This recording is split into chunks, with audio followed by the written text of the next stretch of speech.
बिस्मिल्लाहिर्रहमानिर्रहीम। अस्सलामुअलैकुम।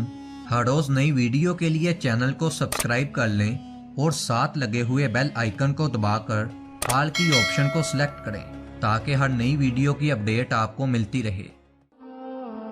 एक दिन एक सहाफ़ी ने ख्याल किया कि क्यों ना पागल खाने का हाल मालूम किया जाए। उसने इजाज़त ले ली और वो पागल खाने का निज़ाम देखने के लिए पागल खाने चला गया। वो सीधा अस्पताल के डॉक्टर से मिला और उसने अपना पहला सवाल किया कि डॉक्टर साहिब, आपको कैसे पता चलता है, आप इसकी जांच कैसे करते हैं कि कौन सा बंदा पागल है और कौन सा बंदा पागल नहीं है। डॉक्टर साहिब ने उसका सवाल सुना तो वो उसे एक कमरे में ले गए। वहाँ पर एक वॉशिंग मशीन पड़ी हुई थी। उसे पानी से पूरा भरकर कहा, हम हर मरीज को एक चम्मच, एक गिलास और एक बाल्टी देते हैं और उसे कहते हैं कि मशीन से पानी को खाली करो।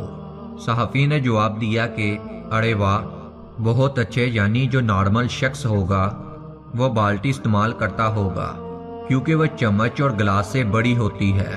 डॉक्टर जी ने जवाब दिया कि जी नहीं, नॉर्मल शख्स वो होगा जो मशीन में लगे हुए स्विच को दबाकर मशीन को खाली कर दे। आप इस तरह करें कि आप बेड नंबर 39 पर जाएं ताकि हम लोग आपको पूरा चेक करें। वहाँ खड़ी नर्स ने कहा कि इन्होंने बाल्टी का सोचा था, इसलिए आप मेहरबानी करके 39 की बजाय बेड नंबर 40 पर जाएं।